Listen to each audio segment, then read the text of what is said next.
देश लगातार विकास के पथ पर आगे बढ़ रहा है, जहां दुनिया के कई देश अलग अलग संकटों से घिर रहे हैं। ऐसे समय में हमारे देश के यशस्वी प्रधानमंत्री मोदी जी के नेतृत्व में हमारा देश हर चुनौती को सफलतापूर्वक पार कर पा रहा है।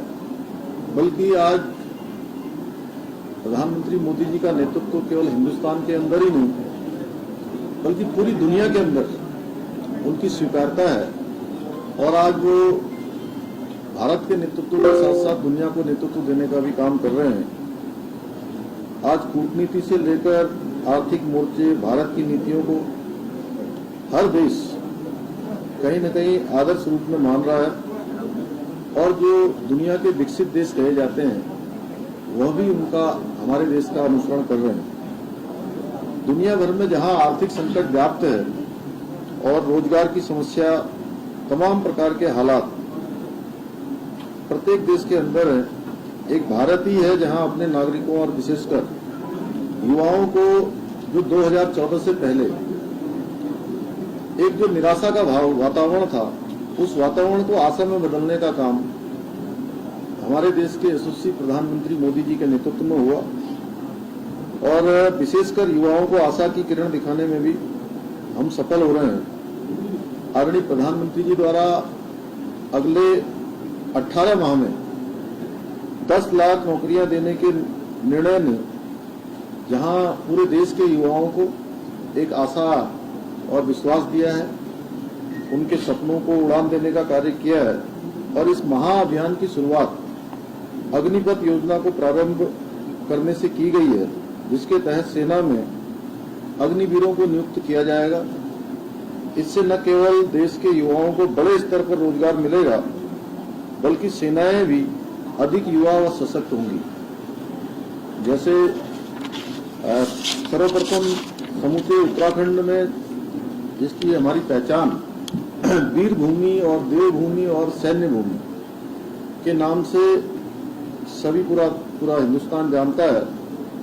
मैं, क्योंकि यहां से प्रत्येक परिवार से कोई न कोई सेना के अंदर है, किसी के घर से बेटा है, कोई बेटी है, किसी के चाचा हैं, ताऊ हैं, कोई सेना में है, कोई अर्धसैनिक बलों में है। ऐसा मैं समझता हूं कि पूरे, अगर हम पर्वतीय जनपदों में देखें तो प्रत्येक परिवार सेना से या अर्धसैनिक बलों से सीधे सीधे कहीं न कहीं कनेक्ट में है। तो जिस अग्निवीर योजना को लाने से और इस योजना के प्रारंभ करने से मैं उत्तराखंड की 1.25 करोड़ देवतुल्य जनता की ओर से माननीय प्रधानमंत्री जी का आभार प्रकट करता हूं। और मैं एक सैनिक पुत्र होने के नाते भी माननीय प्रधानमंत्री जी का जो निर्णय है, मैं स्वयं को इससे गौरवान्वित महसूस कर रहा हूं। और मुख्य सेवक के रूप में मुझे इस योजना को उत्तराखंड में लागू करने का भी अवसर प्राप्त होगा। इस योजना के तहत जहां 17 से 21 वर्ष के युवाओं को सेना में भर्ती किया जाएगा, इसकी शुरुआत आगामी 90 दिनों में हो जाएगी। भारतीय सेना इस योजना के लागू होने के पश्चात आने वाले समय में और अधिक जोश के साथ तिरंगे की आन बान और शान को बढ़ाने का कार्य करेगी। साथ ही इस योजना से देश के ऐसे युवाओं को बड़ी सौगात भी मिलेगी जो अनुशासित होंगे, राष्ट्रभक्ति से ओतप्रोत होंगे और जिनके लिए राष्ट्र सर्वोपरि होगा। और एक अनुशासन भी उनको जीवन में निश्चित रूप से, जो 4 साल वो देश की सेवा करेंगे, उसमें अनुशासित भी होंगे, देश की सेवा का जज्बा भी होगा और हर किसी को अवसर भी प्राप्त होगा। ऐसे ही युवा नए भारत की नींव रखेंगे और जिस नींव पर उस नए भारत का निर्माण होगा, जिसकी हम लंबे समय से कहते थे कि भारत दुनिया का नेतृत्व करेगा, भारत विश्वगुरु बनेगा। हम पुनः विश्वगुरु बनने की ओर आगे बढ़ रहे हैं। सेना में भर्ती होने का सपना रखने वाले उत्तराखंड के युवाओं के लिए तो यह अत्यंत लाभकारी सिद्ध होने वाला है। इस योजना के ऐलान के बाद मुझे प्रदेश के अलग अलग हिस्सों से युवाओं के संदेश मिल गए, जिन्होंने राष्ट्र सेवा की दिशा में किए गए इस अनुपम प्रयास के लिए हमारे देश के यशस्वी प्रधानमंत्री मोदी जी का धन्यवाद किया है।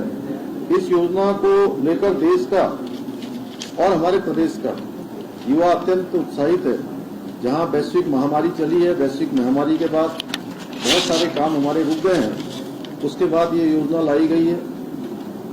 और एक अग्निवीर ने तो मुझे अपनी 2 लाइनें लिखकर भी भेजी, जिसे मैं आप सभी के साथ साझा करना चाहता हूं। उन्होंने लिखा है कि अग्निमय हूँ, अग्नि रूप हूँ, मैं अग्नि से आखंड हूँ, हाँ मैं अग्निवीर हूँ, हाँ मैं अग्निवीर हूँ। धधक रही राष्ट्र भक्ति की ज्वाला हृदय में, धधक रही राष्ट्र भक्ति की ज्वाला हृदय में, मैं उसी में आसक्त हूँ, हाँ मैं अग्निवीर हूँ, हाँ मैं अग्निवीर हूँ। सेना से उत्तराखंड का जुड़ाव सर्वविदित है। हमारे यहाँ के वीर सैनिकों की शौर्य गाथाओं को भारतीय सेना का पूरा इतिहास भरा पड़ा हुआ है।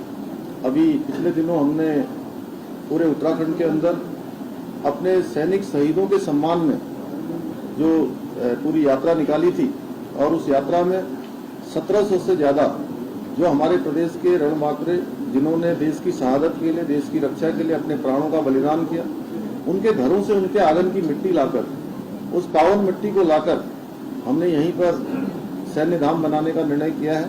और इस बजट में हमने 20 करोड़ रुपए का उसमें प्रावधान किया है, जिससे कि आने वाली जो हमारी जितनी पीढ़ियां हैं, सारी पीढ़ियां हमारी उन सैनिकों से, उन वीरों से जिन्होंने शौर्य, पराक्रम और साहस का परिचय देते हुए अपने प्राणों का बलिदान दिया, वो उनके स्मरण में रहे। उसके लिए एक भव्य सैनिक धाम का निर्माण यहाँ पर किया जाएगा देहरादून में, जिसको हमने 5वां धाम, सैनिक धाम का नाम माननीय प्रधानमंत्री जी ने दिया है। और हमने यह तय किया है कि अग्निपथ योजना के अंतर्गत मां भारती की सेवा के उपरांत अग्निवीरों को राज्य सरकार, उत्तराखंड पुलिस, आपदा प्रबंधन, 4 धाम यात्रा प्रबंधन सहित अनेक सेवाओं में, जहां भी हम उसका पूरा आकलन कर रहे हैं, और चूंकि उनकी एक अच्छी ट्रेनिंग उन 4 सालों में वो पूरी तरह से हो जाएगी, उनका प्रशिक्षण भी हो जाएगा और उनके जीवन की शैली भी एक प्रकार से, हर प्रकार से उपयुक्त हो जाएगी, तो हम सभी सेवाओं में, जहां भी उनको सेवा में अवसर दे सकते हैं, उत्तराखंड की सरकार उनको प्राथमिकता के आधार पर हर सेक्टर में जो है प्राथमिकता प्रदान करेगी। और इसके संबंध में शीघ्र ही हम सारे नियम तय करेंगे। प्रदेश के युवाओं के सर्वांगीण विकास और रोजगार के अवसर प्रदान करने हेतु हमारी सरकार पूर्ण रूप से प्रतिबद्ध है। हम निरंतर इस दिशा में प्रयासरत रहेंगे। मैं प्रदेश के प्रत्येक युवा को अपनी शुभकामनाएं भी प्रेषित करता हूं और अपेक्षा करता हूं कि वो अग्निवीर बनकर राष्ट्र और राज्य का नाम रोशन करें, अपने शौर्य और पराक्रम का परचम चारों दिशाओं में फहराएंगे।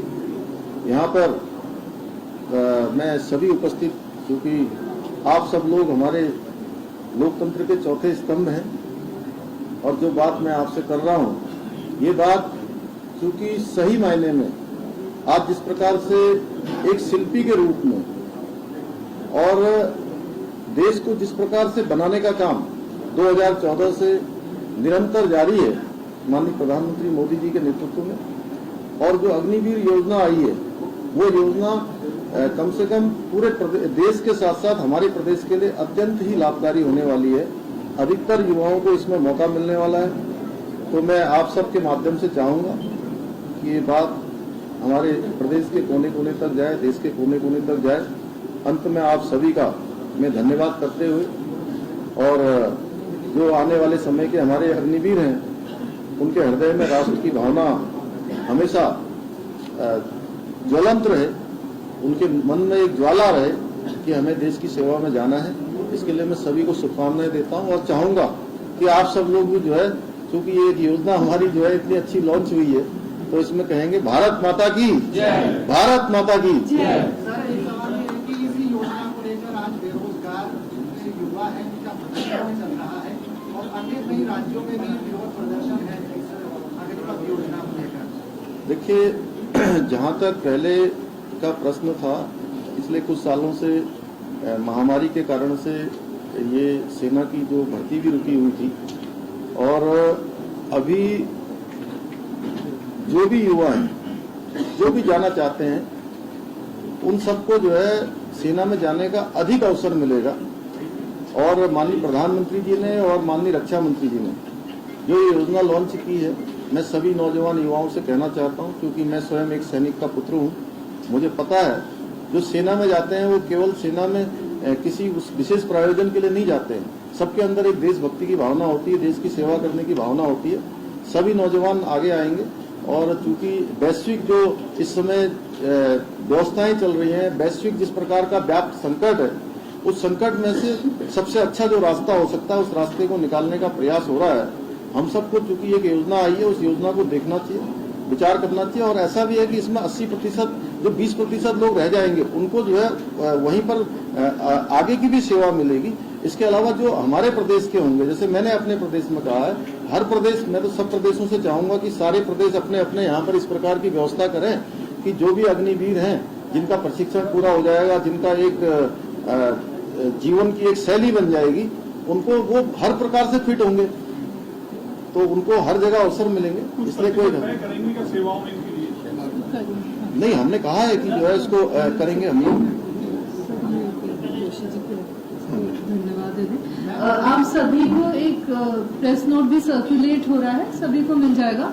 और जैसा मुख्यमंत्री जी ने बताया, इसके लिए नियम अलग से बनाए जाएंगे। इनको सरकारी सेवाओं में, राज्य की सेवाओं में लेने के लिए अलग से हम लोग नियम बनाएंगे। आप सभी का बहुत बहुत धन्यवाद। अब सीएम साहब को हाउस में भी जाएंगे।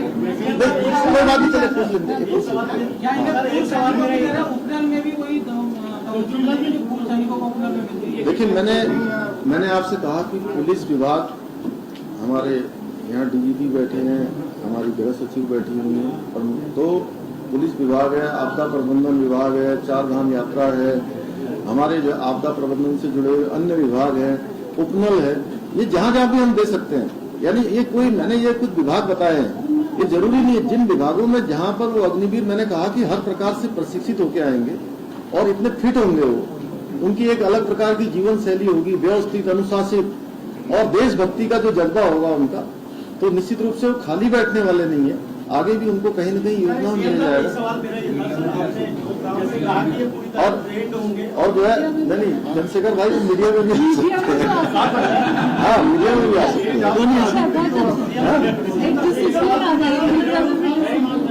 आपने कहा था ट्रेन लोग होंगे 4 साल बाद आएंगे। सपोज जैसे पुलिस के लिए भी आपने कहा, पुलिस की भर्ती सर आप 2 साल में तो आएगी नहीं, जब भी होगी तब में टाइम पे आएगी। उसमें हमारा होमगार्ड वाला होता है, जिसको हम थोड़ा रिजर्वेशन देते हैं, हमारा रैंकर्स वाला भी होता है, डायरेक्ट वाला भी आता है। अब उस पर अगर अग्निवीर भी आएंगे तो आपको लगता है प्रेशर नए बच्चे के लिए बढ़ जाएगा जो तैयारी कर रहा है एसआई के लिए। उसके लिए हम सीटें अभी तो बहुत ज्यादा तो बढ़ा नहीं सकते, तो ये चुनौती ही बनेगी आपके लिए। भाई, नए चीजें बनेंगी उसमें। और आप देखिए, ऐसा है कि एक चीज शुरू हुई है। मैं सबसे चाहता हूं कि चूंकि हमारा राज्य जो है हमेशा देशभक्ति से ओत रहा है, हमारे देश की रक्षा के लिए अपने प्राणों का आन बान शान और बलिदान देने का काम किसी ने सबसे ज्यादा किया है, तो इस वीर भूमि के लोगों ने किया है। इसलिए वीर भूमि के आप लोग भी सब योद्धा हैं, सारे लोग सैनिक हैं। एक योजना हमारी शुरू हुई है, तो सबकी तरफ से जो है इसका अभिनंदन होना चाहिए। कांस्टेबल भी कहलाते हैं, अग्निवीर कहलाते हैं। डीजीपी साहब यहाँ पर है, एसीएस को होम यहाँ पर है, उनका मसला अब तक मझधार में लटका हुआ है। आपकी सरकार आ गई है और आपसे उम्मीद है, लेकिन मसला भी कर नहीं। अभी आज अग्निवीर से संबंधित विनोद, इस बारे में अलग से बात कर लेंगे। सारे मसले सुलझेंगे। आप सबका बहुत बहुत धन्यवाद। ये व्यवस्था कई देशों